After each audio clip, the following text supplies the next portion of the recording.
Et maintenant, c'est l'heure des infos de Viso.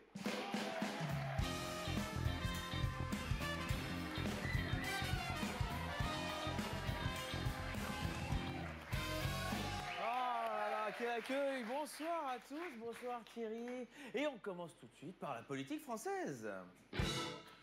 Voilà, surprise, sursaut de popularité pour Macron et Philippe. Macron, plus il insulte les gens, plus il les traite de fainéants, plus il leur dit qu'il fout le bordel, plus les gens l'aiment. A priori, en France, il n'y a pas que le système politique qui est bipolaire, les électeurs le sont aussi.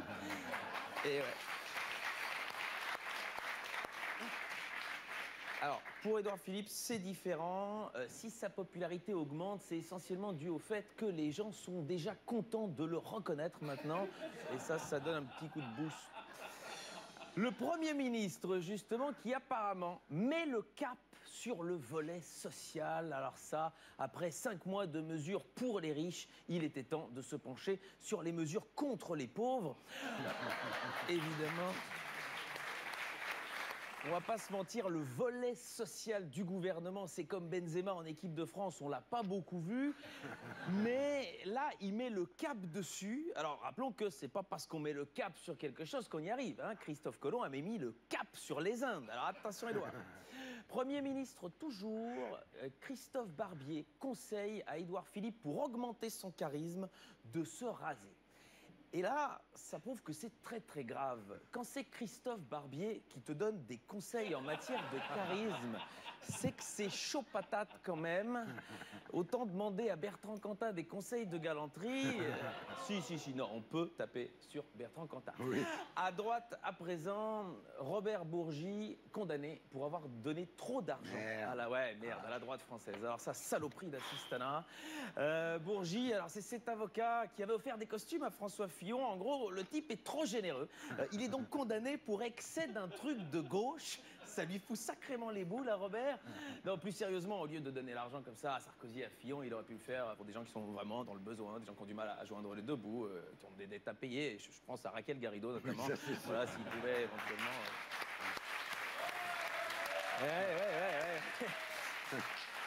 Vous lui direz demain, Thierry, que je suis avec elle, parce que en plus, ça ressurgit ceci cette semaine. Le couple Raquel Garrido, Alexis Corbière occupe toujours leur HLM. Alors bon, oui, c'est des insoumis, mais de l'immobilier. À leur ennemi, c'est pas la finance, c'est Stéphane Plaza.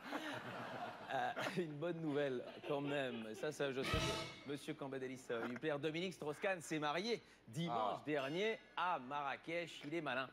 Pour se remarier, il va en terre d'islam. C'est dit au cas où ça autorise la polygamie quand même un peu. Vous y étiez. Non mais...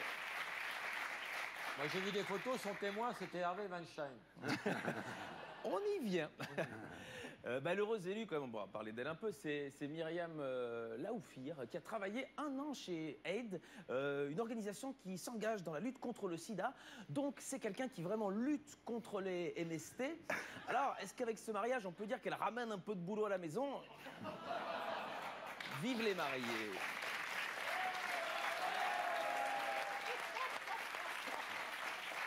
Dans la série Que sont-ils devenus? François et Pénélope Fillon, aperçus au volant d'une Aston Martin. Alors déjà, à tous les coups, c'est Robert Bourgi qui a payé le plein, mais c'était en fait lors d'un rallye d'anciennes voitures en Belgique. Et la bonne nouvelle, c'est qu'on voit vraiment sur les photos que Pénélope travaille, elle est copilote. Donc, ben oui, mais quand même, elle lui a dit à un moment, va à droite, et ça se paye. Donc on peut affirmer qu'elle a plus siégé dans une voiture de collection qu'à l'Assemblée nationale.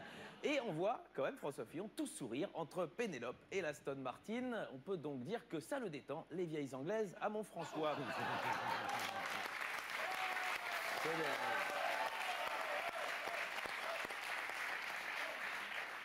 Politique internationale. Avec triste nouvelle, évidemment, le ministre tunisien de la Santé décédé lors d'un marathon contre le cancer. Alors c'est quasiment aussi ironique que lorsque Jérôme Cahuzac s'occupait de la lutte contre la fraude fiscale. En même temps, je rappelle que contre le cancer, c'est pas un marathon, bien sûr, qu'il faut faire, c'est de la chimiothérapie. Science. Selon une étude menée par des chercheurs canadiens, la forme de notre visage révèle la qualité de notre vie sexuelle. Oula! Oui, en effet, ceux qui ont un ratio longueur-hauteur élevé ont une qualité de vie sexuelle meilleure que les autres. Donc voilà, ceux qui ont un visage plutôt carré auraient une vie sexuelle moins intéressante. On salue Harvey Weinstein, le producteur hollywoodien accusé de viols multiples. Et quand on le voit comme ça rappelle cette règle paradoxale, on ne couche pas forcément plus quand on a une tête de bite.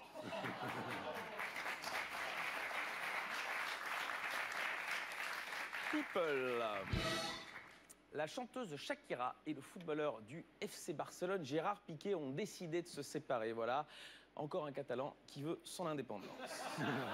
Sport. Avec cette info improbable, scandale, le pire club du monde gagne trop de matchs. Les fans réclament le retour de la défaite. Ce sont des supporters d'un club de district brésilien qui ont mal vécu 3 victoires consécutives alors qu'ils s'étaient autoproclamés comme pire club du monde. Alors, faut les comprendre, c'est un peu comme si Joe Wilfried Tsonga se mettait à gagner les tournois du Grand Chelem. Bah, ça nous désarçonnerait tous un petit peu. Alors, qu'est-ce qu'on peut faire pour ces gens, Thierry? Je sais pas, moi, monsieur Cambadélis. Une équipe qui perd, vous pourriez peut-être prendre la présidence, je sais pas, vous avez pas un bon CV. Allez, les brèves.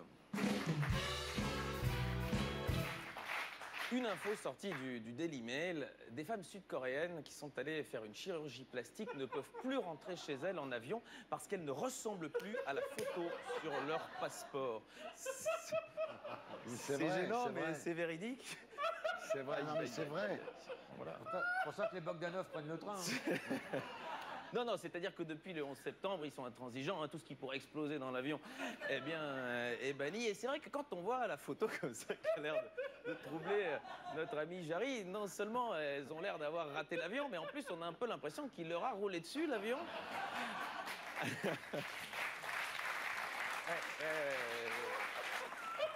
C'est gênant. On va passer à la brève suivante.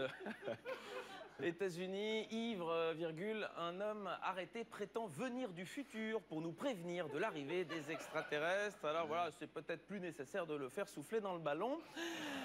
Et Polynésie. Polynésie, les agents des douanes saisissent 500 kg de cocaïne sur un voilier. Je ne savais pas, moi, Thierry, qu'il y avait une Fashion Week en Polynésie. Et on passe maintenant à l'art. Ah, là, normalement, il y a un petit... Ah, oui. C'est chic, c'est sobre, c'est l'art. Je termine chacune de mes chroniques par l'artiste de la semaine. J'adore ça. Et cette semaine, c'est Marina Abramovic, qui est ce qu'on appelle une performeuse. Alors, pour sa dernière performance, l'artiste, en collaboration avec une marque de dessert, a décidé de vendre des macarons aromatisés à elle-même. Ça fait plaisir d'avoir un ami sur le plateau. Et en fait, elle a mélangé les goûts et les odeurs qui ont émaillé sa vie. Le café de sa grand-mère, les embruns de l'océan. En gros, bah, si Emmanuel Béard avait fait ça, on aurait eu un macaron au parfum de collagène. Et si on vous avait demandé à vous, Thierry, bah, de faire ça, le gâteau aurait été fort proche d'un space cake. Oui, ça, c'est sûr. Et c'est l'occasion d'un retour sur la carrière de cette grande artiste Marina Abramovic, serbe, 70 ans, fait partie du courant dit l'art corporel. Son but, explorer les limites du corps humain. Et en 77, avec son compagnon de l'époque, l'artiste Oulay, elle réalise une performance où leur bouche était collée comme ça pendant 19 minutes pour inhaler et exhaler leur dioxyde de carbone respectif jusqu'au point de suffocation. Hein, c'est un petit peu l'histoire de Manuel Valls avec le Parti socialiste. Et...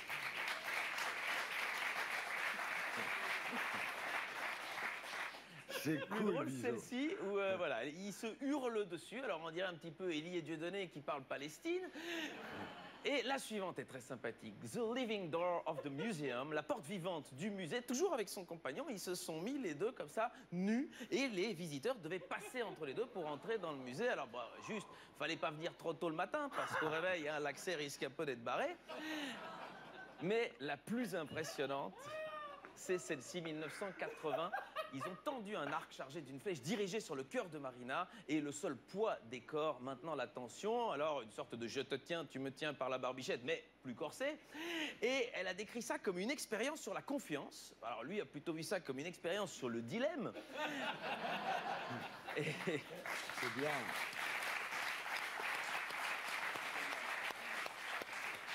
Et c'est beau, évidemment, un couple qui, dans la vie, voilà, collabore aussi aux œuvres artistiques. Et pourtant, ils ont fini par se crêper le chignon.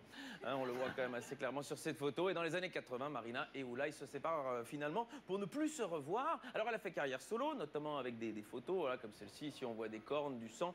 Hein, ça aurait fait une parfaite couverture pour le livre Merci pour ce moment de Valérie Trierweiler. Et ici encore, voilà, on la voit avec Valéry Giscard d'Estaing jeune et ici avec Valéry Giscard d'Estaing vieux. Mais la performance qui l'a fait rentrer dans l'histoire, c'est celle-ci. Elle s'est postée dans un musée pendant 6 heures, laissant les visiteurs faire ce qu'ils voulaient de son corps, avec des objets à choisir sur une table. Elle s'est faite lacérer, humiliée, flagellée, brûlée, piquée. Autant vous dire qu'à côté, Jésus, c'est un intermittent du spectacle. Et je terminerai par vous montrer une de ses performances les plus récentes. C'était à New York, au MoMA. On va voir la vidéo. Chaque visiteur pouvait venir s'asseoir face à Marina Abramovic, la regarder pendant 1 minute, puis elle refermait les yeux, les gens défilaient, et à un moment, un homme vient s'asseoir, c'est Oulay, son ex-compagnon qu'elle a plus vu depuis 30 ans. Et là, c'est un des plus grands moments d'émotion de l'histoire de l'art. Voilà, Monsieur Cambadélis, comme ça, vous avez une idée de comment vont se passer vos retrouvailles avec Jean-Luc Mélenchon dans 30. C'est super, bravo. C'était avec Gilles Dorel. On retrouve ici.